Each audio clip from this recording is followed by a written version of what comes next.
This is your stimulus daily news update information. Looks like California is the big state right now. They're the ones sending out stimulus checks to everybody in that area. There was this big push to try to get a lot of these states to send out stimulus checks. California is the only one. Now there is 9 other states that are sending out stimulus checks, but California is the only one that's actually going to be sending out monthly or send out one-time payments, much like the federal government did. Now Nancy Pelosi is trying to get this $3.5 trillion budget plan passed in the House of Representatives and then go over to the Senate where they can vote it and then get to President Biden's desk. Now in this plan, there could be a 4th stimulus check. We don't really know, but I think the American Families Plan is inside of that budget plan. With that American Families Plan, that could extend out a lot of the programs that are happening right now. A lot of stimulus checks, plans that are happening right now will be extended out. That means the child tax credit will be extended out through 2025. Possibly the unemployment will be extended out towards the end of this year. So that's one thing that they're working on right now. They're trying to get that passed. The only issue that Congress has right now is they all took off the whole month of August to try to, take recess for whatever they're doing. They're not going to be back for another couple of weeks in order to get these bills passed. But there is a lot of stimulus checks that are still going out. In fact, the Treasury is sending out weekly checks out to everybody because there is another $25 billion that has to be sent out to everybody that's getting their returns in. Now, if you haven't got your first 2 checks, there is a way to pick those up. I'll cover a lot of those details in this video, a lot of the things that are happening with stimulus checks. So let's jump right into it and we'll talk about some of the stimulus payments happening. If you haven't done so already though, you can put your comment below and I'll be able to answer those questions for you, and hit that subscribe button. That way you get notified of all the videos that I come out with and then you won't miss any of them. So California is the big state right now. They're going to be sending out $600 payments to everybody. Those of you that are in other states that are not receiving a monthly stimulus check, I think a lot of states are going to start to see what California is doing, and they're going to start to do the same thing. Every state received billions of dollars. In fact, California received $30 billion from the federal government in the American Rescue Plan. New Mexico is another example. They received $1.9 billion, and they're turning around giving payments out to everybody in that state. But California is giving out $600 checks. One of the things in California, though, that is different is that from the federal government is that anybody that has an ITIN number, so if you have no social security number in California, then you can get a stimulus check. You do have to file your returns with the Franchise Tax Board in California, and then you'll be able to, and you have to live in California in order to get that. But they're going to be sending out physical checks and I believe direct deposits to people that qualify for that. Same qualifications, $75,000 or less are going to be getting those payments. And then I think it's families $150,000 or less as a joint filer. But again, a lot of these immigrant families that are here are going to have the possibility to pick up a check. So you definitely want to get your returns in and then put in their ITIN number, and you'll be able to pick up that check. It's going to be $600 plus another $500 for anybody that has dependents or children in that state. But again, I think it's good news for a lot of the other states too. Florida is stepping up and sending out payments to everybody. They're sending out $1,000 checks to those that qualify as teachers. And then also frontline workers in Florida are going to be getting a stimulus check. Now, if you're not a teacher in a lot of these states, then I wish they would send out more payments to everybody, but it looks like teachers are benefiting the most. Tennessee, Georgia, Colorado, Michigan, these states are sending out stimulus checks. I think Georgia, Florida, Tennessee is the only states, and Michigan are the only states that are sending out checks to teachers and educators. A lot of the other states, I think, are kind of sitting back waiting to see what California does, what Florida does, some of the bigger states, and then they can go ahead and send that money out. I think they have to spend that money by the end of the year. If they don't, they have to give the money back. And these state governments, they're not going to want to give any of that money back, so they're going to hopefully get some type of stimulus payments out to everybody. I don't know why California is different than all the other states. All the other states received billions and billions of dollars. Why can't they turn around and pay out, a $500 or $600 stimulus check to everybody in that area? Doesn't make any sense. I don't know why. I wish they would step it up. If you know anybody in your state capital, you can go to the governor and say, hey, governor, you have billions of dollars in treasury funds. Why don't you turn around and give those stimulus checks to people in that area? Also, legislative people in that state, you can reach out to them and say, hey, try to get something together. But that's the only way you're going to be able to get anybody to do anything. I mean, the governors have the ability to get legislative behind some type of bill in order to get stimulus payments out to everybody. That's exactly what California did. Gavin Newsom had to put some kind of program to help get stimulus checks out, and then it had to go through the legislative. They had to vote on it, and then it went out to those in that state. So one of the big things right now is this unemployment benefits, and this is going to be ending on September 6th. That's it kind of goes both ways as far as good news, because a lot of times when the unemployment benefits start to expire, that you have Congress right now, they get panicky and they want to try to extend that out, because a lot of these Democrats, they're not going to get revoted again if they're not going to be able to support those that need the unemployment. And that's why they create these, and they just keep kicking the can down the road as far as getting the unemployment.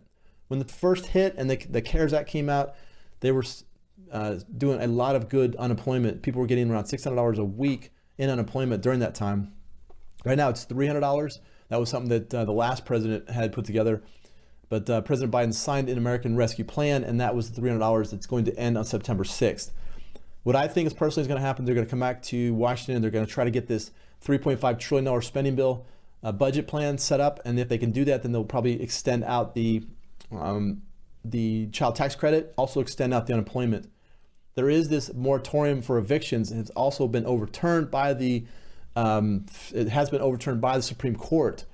So those that were not paying the rent, it did get extended out through October 3rd, the CDC, but the Supreme Court came back and said, no, CDC, you cannot extend the moratorium out. You need to have Congress do that. Congress needs to create a bill, get it drafted up, get it voted on, and then President Biden signs it, and then the CDC can put halts on eviction. But CDC as a government program can't just come out and halt that. And that's exactly what the Supreme Court had said, which I totally agree. You gotta let Congress create these bills. You gotta let Congress set up these bills so they can all vote on it. With the CDC, it's just one person, it's one organization, small, that says, hey, we're closing down the economy, or we're allowing people to stay in there without getting their rent checks out. So you have to let Congress do these. Now in the future, hopefully we'll see some type of new plan where the federal government will come in and the Federal Reserve will come in with a stable coin, and they'll have to get that money into people's smartphones, where they can take that smartphone, go around and pay, or you can go around and use that out there, in the economy and spend it. They might have some time limits on it, but what that'll do is it'll get the velocity of money flowing. Because right now, most of the people that got these checks, stimulus checks, are taking that money and they're putting it into the stock market, and it's blowing up the stock market, but that doesn't really help small businesses. It doesn't help really get the velocity of money flowing through quicker. Federal Reserve is also talking about maybe possibly bringing that down and not using those asset purchases that they're doing. The Federal Reserve right now is spending $120 billion a month on asset purchases, and they're going to try to maybe take that off towards the end of the year. But what they need to do is get some type of monthly payment set up to where people can go out there and get that stimulus check coming in on a monthly basis. If it's employment, if it's universal basic income, whatever it is. But I'm not a big person like Bernie Sanders wants to just take it and spend it and give it to everybody. I think there are limitations. But my problem was that a lot of these governors, and they were shutting down economies and they were shutting down businesses. And I saw it in my local area where businesses were shut down, and then the people that work for those businesses were not able to get any money coming in because of the fact that the business was shut down. The business was not generating any income. They can't just pay their employees. So the federal government should have come in and had a monthly payment set up to where people were receiving those monthly payments. If the $3.5 trillion plan is passed, I think Nancy Pelosi is going to slip all kinds of stimulus checks programs in there and get more money coming in. I mean, that would be the best. That would be something that I think that she'll try to get done. She's one that tries to get a lot of big stimulus plan. Now the Democrats have a small lead until 2020 midterm, and they might continue on with their lead. They might not have that lead anymore. So Nancy Pelosi is really under a lot of pressure to try to get something down. She's also getting older. I think she's close to in her 80s right now. So who knows if she's gonna be around over the course. She might have to retire or not be reelected in the Senate. But we're gonna see if she can get a lot of these programs done.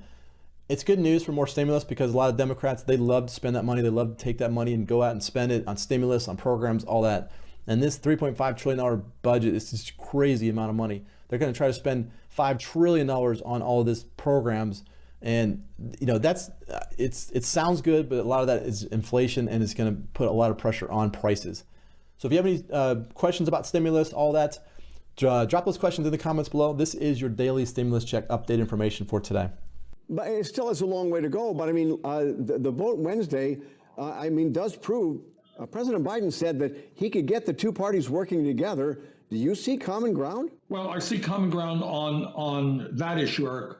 But on the bill that I am working on, which deals with some of the long-term structural problems facing working families, unfortunately, I don't see any bipartisan support. I think we're going to have to do it alone within the Democratic caucus because, unfortunately, my Republican colleagues are not interested in asking the wealthiest people in this country who are doing phenomenally well, the large profitable corporations, to start paying their fair share of taxes. I think we have to do that. We can raise substantial sums of money in order to invest in the needs of working families. And that's going to be a separate bill from the one that will be passed bipartisan. As you said, you have no bipartisan support. The price tag on the bill you're proposing, it's about half of what you originally proposed, is around $3.5 trillion right now. You haven't even got support from everybody in your own party, do you? No, that's not true. We have, there will be a vote on early next week, I believe. We will have 50 votes plus the vice president voting to go forward. What we have to do then, which is part of the process, I got, 50 members of the Senate. Everyone has a different perspective, different needs, and we're going to have to bring those together. But we have the votes to go forward. Okay, so moving forward, is there room for negotiation when you've got a couple of the holdouts like Kyrsten Sinema and Joe Manchin who want the bill, they just don't want the price tag? Well, there's going to be a lot of discussion about a lot of issues, but at the end of the day, I think what people in this country want, what members of the Democratic caucus want, is that at a time when the wealthiest people are doing phenomenally well, that maybe, just maybe, government starts representing the needs of the working class and the middle class. And we do that in a lot of ways. This, in my view, is one of the most comprehensive pieces of legislation since FDR in the 1930s and the Great Depression. What that does is we're going to cut childhood poverty in half. Many people in Louisiana and around the country have already started receiving those $300 child tax credit every single month. That's going to go a long way to help working families raise the kids. If you are older on Medicare, we intend to expand Medicare to cover dental care, hearing aids, eyeglasses, something that's long overdue. We're going to end the absurdity of the United States being the only major country on earth not to provide paid family and medical leave. We're going to invest very heavily in housing so that people don't have to pay 50% of their limited incomes in housing. We're going to make community colleges tuition free. So by and large, what we're trying to do here is address the long neglected needs of working class families, create millions of good paying jobs, and tell the people on top, you know what, government's got to work for all, not just the few. The relief bill is still winding its way through Congress, but today 10 Democratic senators are laying down a marker for the next stimulus package. They're calling on President Biden to make sure that his massive infrastructure and investment plan includes an extension of unemployment benefits and recurring stimulus checks, and importantly, that those benefits are tied to broader economic conditions.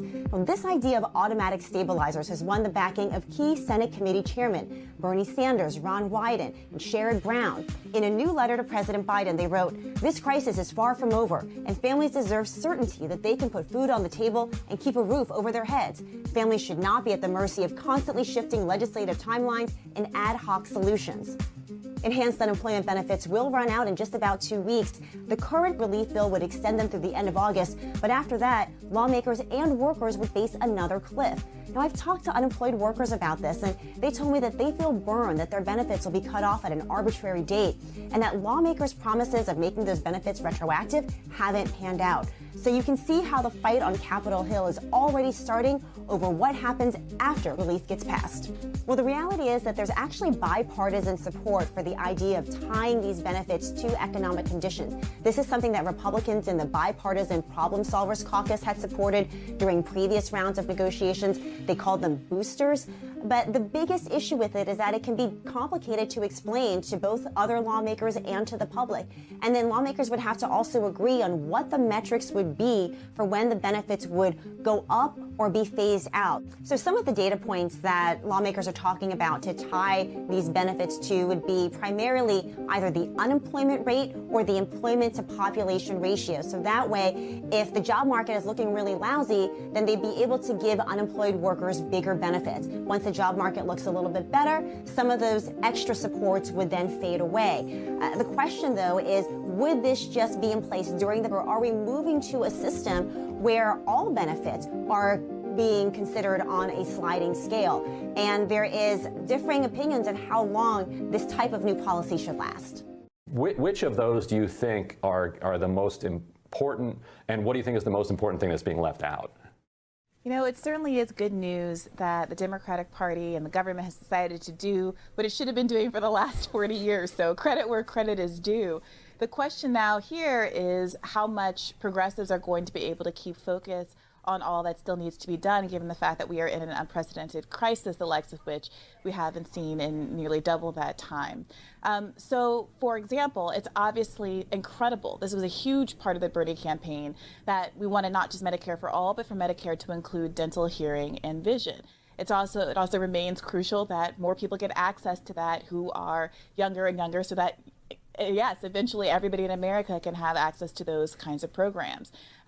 It's incredibly important not to lose sight of all of the things that Joe Biden can do by virtue of executive order, including canceling student debt. And this is a conversation that we recently had with former Bernie deputy campaign manager Ari Rabenhoft in this two-part episode that we had come out this week, where there's a very different set of concerns and concentration for activists and people who are playing an outside game than insiders. And in moments like this, where there is some progress, it can be difficult for progressives to continue to push for the things that are very much needed against the overwhelming media tide of you should be happy with this progress. And of course, progress is good, and Bernie Sanders has been fighting a very valiant fight for a very long time to get these things achieved. And I think it's appropriate to have a moment of victory while also being kind of clear-eyed about the path before us. Let's go right to NBC's Ali Vitale on Capitol Hill. And Ali, we want to talk about that bipartisan infrastructure bill. Where do things stand there right now? At a little bit of a standstill, Joe. You're right that we saw a key procedural vote just happen over the course of the last few hours during this rare Saturday session here in the Senate.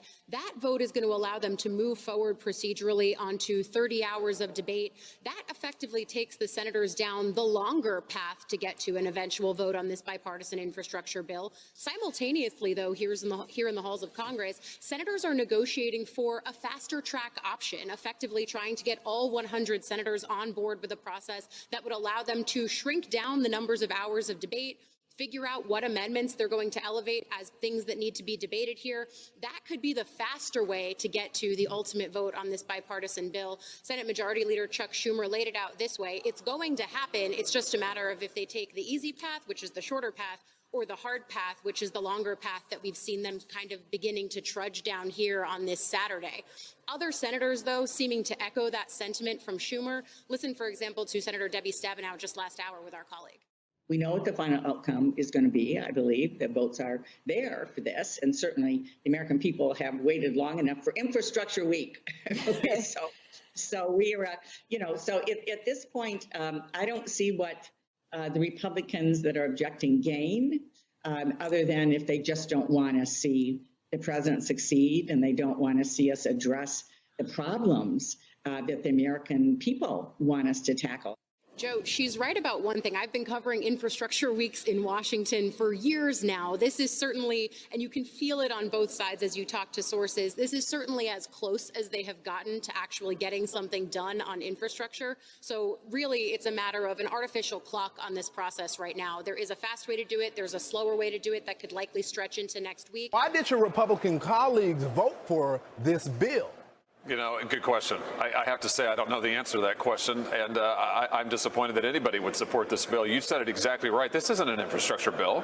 This is a radical left woke politics bill that has stuff like gender identity mandates in it, the radical equity agenda, the Green New Deal. That's all in this bill. And by the way, it's going to cost trillions of dollars pork barrel spending. There's stuff like bridges and highways in Canada in this bill. We ought to be building highways and bridges in the United States, not in foreign countries. This is a bad bill, and that's why I voted no. So did the Republicans get scammed again?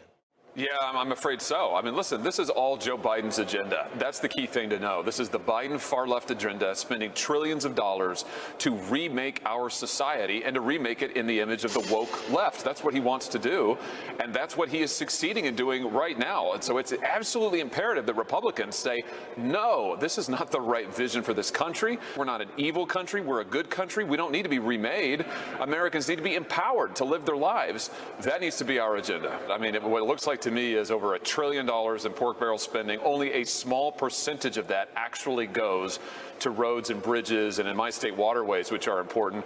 And what do Americans get stuck with? They get left with a massive tab that they're going to have to pay for with increased taxes, and they get left with woke politics, which is what most of this bill goes to pay for. That's why it's such a bad deal, and that's why Republicans need to